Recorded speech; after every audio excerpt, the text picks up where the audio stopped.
பயணிகளின் கவனத்திற்கு. வெயிலில் டிக்கெட் ரிசர்வ் செஞ்ச ஒருத்தர் எதிர்பாராத விதமாக அந்த தேதியில் வந்து பயணிக்க முடியலைன்னா அடுத்து என்ன செய்கிறது? அவருக்கு பதிலாக வேற யாராவது அதே டிக்கெட்டில் பயணம் செய்ய முடியுமா? இதை பற்றி ரயில்வே அதிகாரிகள் என்ன சொல்கிறாங்கங்கிறத பார்ப்போம். ரயிலில் முன்பதிவு செஞ்ச நபரால் அதே தேதியில் பயணிக்க முடியாமல் போனால் அவரோட ரத்த சொந்த உறவினர் பேரை மாற்றி அந்த தேதியில் வந்து பயணிக்கலாம்.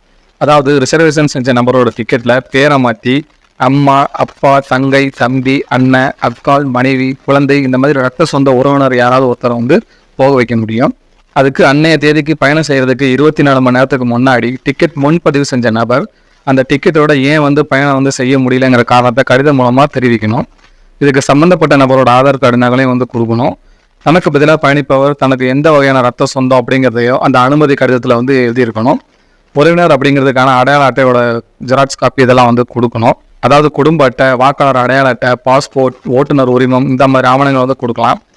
இது எல்லாத்தையும் டிக்கெட் முன்பதிவு கண்காணிப்பாளர்கிட்ட வந்து கொடுக்கணும். அவரும் அது எல்லாத்தையும் செக் பண்ணிவிட்டு உங்கள் டிக்கெட்டில் பேரை மாற்றி கொடுப்பாரு.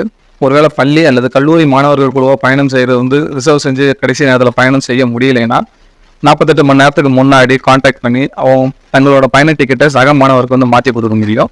ஆனால் இதுக்கு சம்மந்தப்பட்ட கல்வி நிறுவன முதல்வர் இல்லைன்னா தலைமை ஆசிரியர் சார்பில் வந்து கடிதம் கொடுக்கணும். திருமணம் உள்ளிட்ட வைபவ பயணம் ரத்தாகிட்டாலும் 48 மணி நேரத்துக்கு முன்னாடி கடிதம் கொடுத்து டிக்கெட்டை வந்து வேற ஒருத்தர் பேரில் வந்து மாற்றிக்க முடியும்.